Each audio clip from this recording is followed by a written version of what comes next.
নমস্কাৰ বন্ধু বান্ধৱীসকল, প্ৰীতি হোম কিটচেনৰ ফালৰ পৰা মই প্ৰীতি আজি আপোনালোকৰ বাবে এটা বহুতেই ধুনীয়া ৰেচিপি লৈ আহিছোঁ। এই ৰেচিপিটো ভাপত দি পেলাই বনাব পৰা এটা চুজিৰ বহুতেই ধুনীয়া ৰেচিপি হয়। খাবলৈ বিৰাটেই টেষ্টি হয়। এই ৰেচিপিটো কেনেকৈ বনালোঁ মই তাৰ কাৰণে ভিডিঅ'টো শেষলৈকে চাওকচোন। ভাপত দিয়া চুজিৰ পিঠা বনাবৰ কাৰণে মই ইয়াত 1 কাপ চুজি লৈ লৈছোঁ। চুজি মোটা মিহি যিয়ে হওক আপোনালোকে ল'ব পাৰে। আৰু ইয়াত মই এড কৰিছোঁ 2 চামুচ দহি। দহিটো যদি বেছি টেঙা হয় তেতিয়াহ'লে আপোনালোকে 1 চামুচেই এড কৰিব। মোৰটো বেছি টেঙা নাছিলে কাৰণে মই 2 চামুচ এড কৰি দিছোঁ। আৰু ইয়াত এতিয়া মই পানী মিলাই পেলাই এইটো এটা বেটাৰ বনাই পেলাই আধা ঘণ্টামানৰ কাৰণে ৰেষ্ট কৰিবলৈ থৈ দিম। 1 কাপ চুজিৰ এই বেটাৰটো বনাবৰ কাৰণে মোক 2 গিলাচ পানীৰ প্ৰয়োজন হৈছে। এই বেটাৰটো অলপ পাতলকৈ বনাব লাগে কাৰণ চুজিয়ে পানীটো শুহি লয় নহয় জানো। আৰু ইয়াত চাওক মোৰ বেটাৰটো বনাই হৈ গৈছে। ইয়াৰ থিকনেছটো চাই লওক এবাৰ।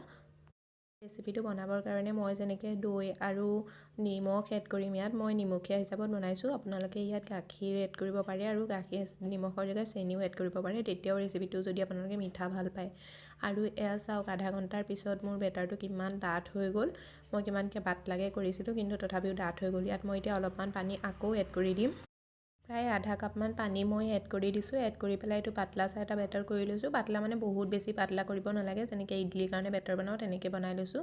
আৰু ইয়াত মই নিমখ এড কৰিছোঁ সোৱাদ অনুসৰি, ইয়াত আধা চামুচ আৰু আধা চামুচ বেকিং পাউডাৰ এড কৰিছোঁ। একদম 1 চুটকি বেকিং চ'ডা এড কৰি দিছোঁ। তাত অকণমান পানী মিলাই পেলাই এইটো মই মিলাই ল'ম।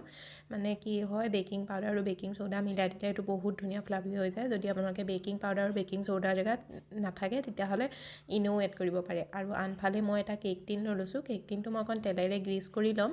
এতিয়া মই কেক টিনটোৰ ওপৰত বেটাৰখিনি ট্ৰান্সফাৰ কৰি ল'ম আৰু এনেকৈ মই অকণমান সময়ৰ কাৰণে টেপ কৰি দিম। আপোনালোকে যদি কেক টিন নাথাকে কেক টিনৰ জেগাত তেতিয়াহ'লে যিকোনো এটা বাচন লৈ ল'ব পাৰে, এইটোত কোনো প্ৰব্লেমেই নাই, খালি অকণমান গ্ৰীজ কৰি ল'ব জৰুৰ। আৰু এয়া মই কেক টিনটো এনেকৈ টেপ কৰি লৈছোঁ। টেপ কৰি ল'লে কি হয়, ভিতৰত সোমাই থকা হাৱাখিনি ৰিমুভ হৈ যায়। আনফালে মই এটা কেৰাহী গৰম কৰি লৈছোঁ। কেৰাহীটোত মই পানী অলপ এড কৰি দিছোঁ। পানীখিনি ওপৰত মই এডাল ষ্টেণ্ডো থৈ দিছোঁ। সেই পানীখিনি যেতিয়া বকবককৈ উতলিবলৈ লয় তাত তেতিয়া মই কেক টিনটো বহুৱাই দিম আৰু 20 মিনিটমানৰ কাৰণে এইটো মই সিজিবলৈ দিম। 20 মিনিটৰ পিছত মই এডাল টুথপিকেৰে এইটো চেক কৰিম। চেক কৰোঁতে যদি এডাল ক্লিন হৈ আহে তেতিয়া জানিব যে আমাৰ এইটো হৈ গৈছে। আৰু ইয়াৰ মোৰ হৈ গ'ল চাওক। মই এইটো নমাই পেলাই একদম ভালদৰে ঠাণ্ডা হ'বলৈ দিম। পুৰা ভালকৈ ঠাণ্ডা হ'ব লাগিব। আৰু দেখিছে ইয়াৰ কিনাৰিটো কেনেকৈ এৰি গৈছে, তেনেকুৱা ধৰণৰ হ'ব লাগিব। আৰু একদম পুৰা ঠাণ্ডা হৈ যোৱাৰ পিছত মই এখন চুৰিৰে কিনাৰটো অকণমান কাটি ল'ম, কাৰণ তেতিয়া কেক টিনটোৰ পৰা আঁতহি আহিব ন। আঁতহিটো আহিছে, তথাপিতো মানে উলিয়াবলৈ আমাৰ বেছিয়ে সুবিধা হ'ব। আৰু পিছত মই কাটি লোৱাৰ পিছত কেক টিনটোৰ ওপৰত এখন প্লেট লগাই দিম। প্লেট লগাই পেলাই কেক টিনটো উল্টা কৰি দিম আৰু এনেকৈ হাতে জাষ্ট এনেকৈ টেপ কৰি দিম। আৰু এয়া চাওক এইটো কিমান ধুনীয়াকৈ ওলাই আহিছে। এই পিঠাটো দেখিবলৈ কিমান ধুনীয়া লাগিছে ন। এইটো আপুনি এনেকৈ পেলাইও খাব পাৰে, বহুতেই টেষ্টি হয়। কিন্তু মই এইটো অকণমান আৰু টেষ্টি কৰিবৰ কাৰণে এইটো মই এনেকৈ মিহি মিহিকৈ কাটি লৈছোঁ। কাটাটো আপোনালোকে নিজৰ হিচাপতো কৰিব পাৰে।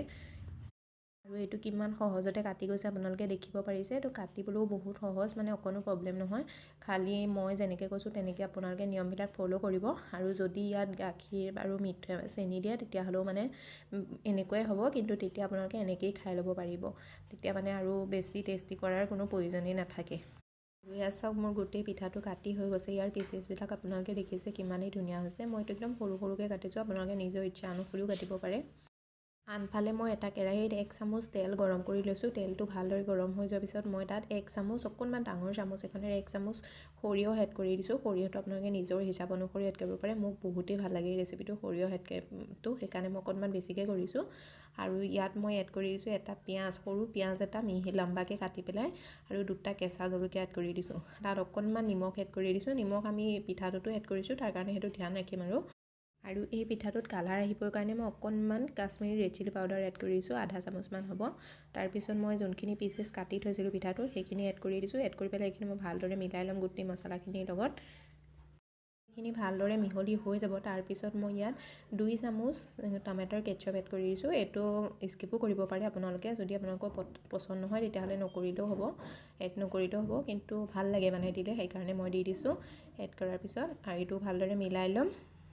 আৰু এয়া চাওক ভাপত দিয়া চুজিৰ পিঠা আমাৰ ৰেডি হৈ গৈছে, যোনটো আমি চুজিৰ নাস্তা বুলিও ক'ব পাৰোঁ। এই ৰেচিপিটো আপুনি টিফিনতো খাব পাৰে, লং জাৰ্ণিত ক'ৰবাত লৈও যাব পাৰে, বিৰাটেই টেষ্টি হয়। আৰু আপুনি এইটো 3-4 দিনৰ কাৰণে ফ্ৰিজত ভৰাই পেলাই এয়াৰটাইট কণ্টেইনাৰত ষ্ট'ৰ কৰিও ৰাখিব পাৰে। এইটো মই এতিয়া ছাৰ্ভ কৰি ল'ম। ওপৰত ছাৰ্ভ কৰাৰ পিছত মই ধনিয়া পাত্তাও এড কৰি দিছোঁ দেখিবলৈ ধুনীয়া লগাৰ কাৰণে। আৰু এয়া চাওক ৰেচিপিটো কিমানেই ধুনীয়া লাগিছে। যদি মোৰ এই ভিডিঅ'টো ভাল লাগিছে লাইক কৰি দিব, শ্বেয়াৰ কৰি দিব, চেনেলটো ছাবস্ক্ৰাইব কৰিব আৰু লগতে বেল আইকনটো প্ৰেছ কৰি দিব এনেকুৱা ভিডিঅ'বোৰ আগলৈও পাই থাকিবৰ কাৰণে। আৰু মই এটা দেখাই দিছোঁ, খাবলৈও বিৰাটেই টেষ্টি হয়। এইটো মই ভাঙি দেখাই দিছোঁ, চাওক ওপৰৰ পৰা যেনেকুৱা কোমল হয় তেনেকুৱা ভিতৰৰ পৰাও হয়। ৰেচিপিটো এবাৰ জৰুৰ ট্ৰাই কৰি চাব। মই এই ৰেচিপিটো ঘৰত বহুতবাৰ বনাইছোঁ, কিন্তু মই বনাই ভাবিছোঁ এইবাৰ আপোনালোকৰ আগতো শ্বেয়াৰ কৰি দিওঁ, কাৰণ এই ৰেচিপিটো খাই সকলোৱে ভাল পায়।